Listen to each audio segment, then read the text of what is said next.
Dice Jessica Rocío Ferreira Moreira, también otra amiga de la red, podríamos decir, porque siempre está conectada ahí y siempre nos está comentando y todas esas cosas. Dice, buenas noches, Dante y Santiago, perdón, bendiciones.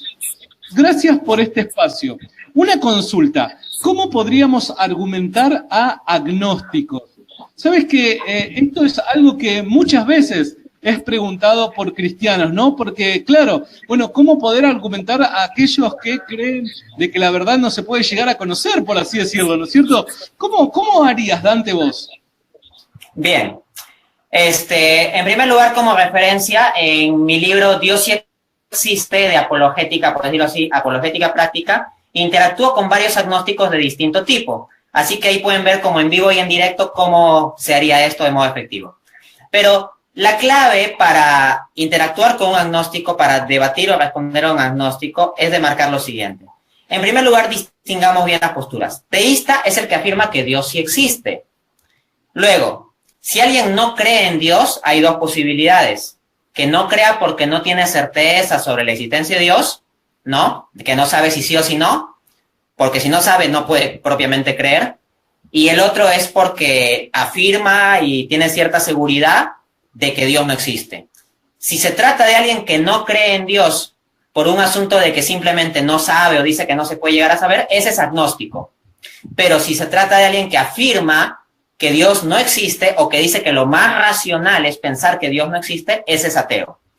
Entonces, es importante diferenciar esto porque muchas veces los ateos quieren escudarse diciendo, no, el ateísmo no afirma nada, el ateísmo simplemente consiste en no creer en Dios. No. Un agnóstico tampoco cree en Dios, así que no me vengas a decir que ateísmo y no creer en Dios son lo mismo, son cosas distintas. Entonces, la clave es esto, el problema de la carga de la prueba.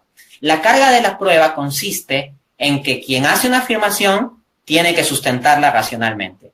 Pues bien, aquí la clave es la siguiente. El teísta tiene carga de la prueba. El teísta que afirma que Dios existe tiene carga de la prueba. Pero el ateo que afirma que Dios no existe o que dice que es lo más racional pensar que Dios no existe, tiene la carga de la prueba también porque esa es una afirmación. Decir, es lo más racional pensar que Dios no existe o decir dogmáticamente Dios no existe, tiene carga de la prueba. Pero aquí viene la clave final. Los agnósticos son muy graciosos y creen que ellos no tienen carga de la prueba. No. Esta es la clave para agarrar del pescuezo al agnóstico que se quiere escapar. Los agnósticos sí tienen carga de la prueba. ¿Por qué? Porque si quieren proclamar que su postura es racional, hay lo siguiente. El agnóstico es el que duda, ¿correcto? Pero no toda duda es razonable. Yo siempre puedo dudar de cualquier cosa. Yo puedo dudar de si existe el mundo externo. Puedo dudar de si me llamo Dante Urbina. Puedo dudar de si tengo puesta una camisa, incluso. Dudar por dudar cualquiera lo hace, pero el agnosticismo solo puede proclamarse como postura racional si demuestra que dudar sobre la existencia de Dios es lo más racional. En consecuencia, ¿cuál es mi metodología para interactuar con agnósticos? Le doy los argumentos teístas y le digo, bueno amigo, ¿cuáles son tus dudas sobre estos argumentos? Y cuando él me expresa sus dudas, tiene la carga de la prueba de mostrarme que sus dudas son razonables y que el tener sus dudas es mucho más razonable que el aceptar las respuestas que yo le voy sistemáticamente ofreciendo. Es decir, la idea es comenzar a ofrecerle respuestas al agnóstico hasta dejar en evidencia ante él mismo, si es alguien sincero, o ante quienes estén viendo esto, si es un debate público, que sus dudas no son razonables y, por tanto, no es razonable su postura. Simplemente es posible, pero ya no es razonable y se rompe entonces la postura agnóstica.